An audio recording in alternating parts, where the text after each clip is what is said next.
Hello everyone, कैसे हो आप सब। आई होप सभी अच्छे होंगे और आपका रिवीजन भी अच्छी तरह चल रहा होगा। तो देखिए, लास्ट वीडियो में हमने Ericsson theory of psychosocial development किया था।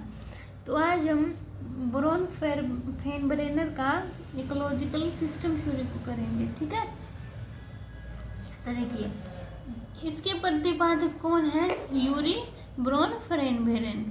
ठीक है, रूसी मूल के अमेरिकी विकासात्मक मनोवैज्ञानिक। बच्चों को इंसान बनने के लिए लोगों की आवश्यकता होती है, ये शब्द किसने कहे थे? यूरी ब्रोन फेनबरेन ने। ठीक है, जैव पारिस्थितिक मॉडल सिद्धांत। इस सिद्धांत का नाम क्या है? जैव बायो इकोलॉजिकल मॉडल थ्योरी, जैव पारिस्थितिक मॉडल सिद्धांत। अब फीचर क्या है इसके? ब्रोन फेनबरेनर के पारिस्थितिक सिद्धांत की विशेषताएं। यह सिद्धांत व्यक्ति के विकास में परिवेशीय कारकों की भूमिका पर बल देता है। विकास निर्वात में नहीं होता, बल्कि एक विशेष सामाजिक सांस्कृतिक संदर्भ में होता है। ठीक है, यह सिद्धांत इस बात पर प्रकाश डालता है कि बच्चे का अपना जीवन विज्ञान उसके विकास को बढ़ावा देने वाला प्राथमिक वातावरण है। बालक के समग्र विकास का अध्ययन करने के लिए हमें न केवल बालक और उसके सन्निकट पर्यावरण को देखना चाहिए, बल्कि बाहरी पर्यावरण की अंतःक्रिया को भी देखना चाहिए। ब्रोन फेनबरेनर का सिद्धांत पर्यावरण की 5 जटिल परतों को परिभाषित करता है, जिनमें से प्रत्येक का प्रभाव उसके विकास पर पड़ता है। यह सिद्धांत इस प्रश्न का उत्तर प्रदान करता है कि बालक के आसपास का वातावरण कैसे उसके विकास में मदद या बाधा डालता है। अब पारिस्थितिक तंत्र की संरचना। ब्रोन फेनबरेनर ने ना ये 5 स्तर दिए थे। इसको इंग्लिश में याद करोगे तो इजी पढ़ेंगे। माइक्रो, मीजो, एक्सो, मैक्रो, क्रोनो। यानी कि लघु मंडल, मध्य मंडल, बाह्य मंडल, बृहत मंडल और घटना मंडल। ठीक है, यहाँ तक क्लियर हुआ। अब देखते हैं हम माइक्रो सिस्टम, यानी कि लघु मंडल में क्या क्या होता है। लघु मंडल वह निकटतम परिवेश है जिसमें व्यक्ति रहता है। यह परत बच्चे के सबसे निकट होती है और इसमें वह कारक एजेंट शामिल है जिनसे बालक का सीधा संपर्क होता है। लघु मंडल की संरचना में परिवार, साथी, सहयोगी, अध्यापक, विद्यालय, पड़ोस या बालक की देखभाल वाला माहौल शामिल है। अब हमारा मीजो सिस्टम, यानी कि मध्य मंडल। यह परत लघु मंडल की संरचना कारकों के बीच संबंध प्रदान करती है जिसमें व्यक्ति रहता है। इसमें तो क्या, जैसे कि हमारे क्या होंगे? सहयोगी, अध्यापक, विद्यालय, पड़ोस, परिवार, साथी, ये सब कुछ ऐड होंगे। और ये अब मीजो सिस्टम मध्य मंडल क्या करेगा?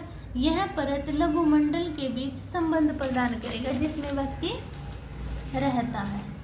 ठीक है, अब देखिए इसमें माता पिता और अध्यापक और घर और विद्यालय, सहकर्मी समूह और परिवार, माता पिता और किशोर के मित्र के साथ संबंध शामिल है। ठीक है, अब हमारा एक्सो सिस्टम, यानी कि बाह्य मंडल। इसमें वे लोग और स्थान शामिल हैं जिनसे बालक सीधे संपर्क में नहीं है, लेकिन फिर भी तात्कालिक परिस्थितियों में बच्चों के जीवन पर प्रभाव डालते हैं। उदाहरण के लिए माता पिता का स्थानांतरण, यानी कि क्या हो जाता है? ट्रांसफर, माता पिता में तनाव पैदा कर सकता है जो बालक के साथ उनकी अंतःक्रिया बातचीत को प्रभावित कर सकता है। यह विद्यालय, पठन पाठन, पुस्तकालय सुविधाएं, चिकित्सा देखभाल, मनोरंजन के साधन आदि की गुणवत्ता को प्रभावित कर सकता है। ठीक है, समझा? इसमें क्या है? इसमें बाह्य मंडल में हमारे क्या आएंगे? वे लोग और स्थान आएंगे जिनमें बालक सीधे संपर्क में नहीं होगा, लेकिन उनका हमारे लिए क्या है, प्रभाव पड़ेगा। जैसे कि अब हमारे पेरेंट्स हैं, उनका ट्रांसफ़र हो जाता है तो क्या है, हमें भी वहाँ जाना पड़ता है। तो इससे क्या होगा, जो हमारे जान पहचान होती है बच्चों की, उनके फ्रेंड सर्कल होता है, वो सब कुछ छूट जाता है, तो तनाव हो जाता है ना बच्चों को। तो ये है। अब देखिए, अब है हमारा मैक्रो सिस्टम यानी कि बृहद मंडल। बृहद मंडल में क्या है, इसमें संस्कृति शामिल है जिसमें व्यक्ति रहता है। इस मंडल में बच्चों के सांस्कृतिक पैटर्न और विशेष रूप के उनके प्रमुख विश्वासों और विचारों के साथ साथ संस्कृति के राजनैतिक और धार्मिक मानदंड शामिल हैं। उदाहरण के तौर पर देश की स्थिति, विकसित या विकासशील, सामाजिक आर्थिक स्थिति, युद्धग्रस्त क्षेत्र या शांतिपूर्ण वातावरण। ठीक है, ये हमारा मैक्रो सिस्टम। देखिए, अब हमारा आता है क्रोनो सिस्टम। यह समय के उपयोगी आयाम को शामिल करता है। इसमें व्यक्ति के जीवन और सामाजिक ऐतिहासिक स्थितियों की घटनाएं शामिल हैं। उदाहरण के लिए माता पिता का तलाक या माता पिता का आर्थिक आघात, झटका। इसमें क्या फिर यह है समूह समय का मूल शब्द समय के साथ परंपरा में परिवर्तन है। दुर्गानंद सिन्हा ने भारतीय संदर्भ में बाल विकास को समझने के लिए पारिस्थितिक मॉडल प्रस्तुत किया था। यह सिद्धांत 1979 में प्रकाशित हुआ था। यह सिद्धांत प्रत्येक बच्चे, प्रत्येक शिक्षार्थी की विशेषताओं और ज़रूरतों के बारे में अधिक समझने के लिए शिक्षक को बालक की पर्यावरण प्रणाली को समझने में मदद करता है।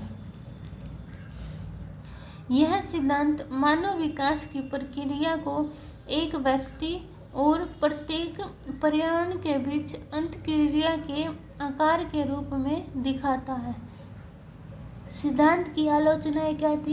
इस सिद्धांत में आयु की कोई भूमिका नहीं है। अब हमारे क्वेश्चन देखिए, ऑब्जेक्टिव टाइप क्वेश्चन। पारिस्थितिक प्रणाली सिद्धांत के अनुसार किस प्रणाली में स्कूल शामिल नहीं है? तो किस में शामिल नहीं है? Macro system. यानी इसमें इंग्लिश में नाम याद रखना, क्योंकि हिंदी में भी ऐसे ही आपके नाम आ जाते हैं पेपर में। ठीक है, तो पारिस्थितिक प्रणाली सिद्धांत के अनुसार किस प्रणाली में मूल्य शामिल है? तो किस में? हमारे मैक्रो सिस्टम में। सामाजिक सेटिंग्स, जिसमें बच्चे शामिल नहीं हैं लेकिन अप्रत्यक्ष रूप से उनके तत्काल पर्यावरण को प्रभावित करते हैं, क्या? एक्सोसिस्टम। जैव पारिस्थितिक तंत्र के सिद्धांत का प्रस्ताव किसने दिया था? ब्रोनफेनब्रेनर ने। जैव पारिस्थितिक तंत्र सिद्धांत। ठीक है, निम्नलिखित में से कौन सा एक अवस्था मॉडल नहीं माना जाता? यानी कि कौन सा? ब्रोनफेनब्रेनर का बायोलॉजिकल मॉडल दिया था ना, इसमें क्या था? इस सिद्धांत की आलोचना कि इसमें आयु को शामिल नहीं किया गया था, है ना। तो यही तो है। अब देखेंगे हम 6 क्वेश्चन। तो 6 क्वेश्चन क्या दिया है? पारिस्थितिक मॉडल में सबसे बाहरी प्रणाली कौन सी है? तो कौन सी थी? हमारी क्रोनो सिस्टम। ब्रोनफेनब्रेनर सिद्धांत की किस प्रणाली में परिवार और स्कूल के बीच संबंध महत्वपूर्ण है? किसमें? मेजो सिस्टम में। जैव पारिस्थितिक मॉडल में कौन सा स्तर तत्काल पर्यावरण के बीच अंतःक्रिया की विशेषता है? पर्यावरण के बीच अंतःक्रिया की विशेषता कौन सा है? मेजो सिस्टम। निम्नलिखित में से कौन सा ब्रोनफेनब्रेनर के पारिस्थितिक सिद्धांत में वर्णित माइक्रो सिस्टम का सबसे अच्छा उदाहरण प्रदान करता है? क्या?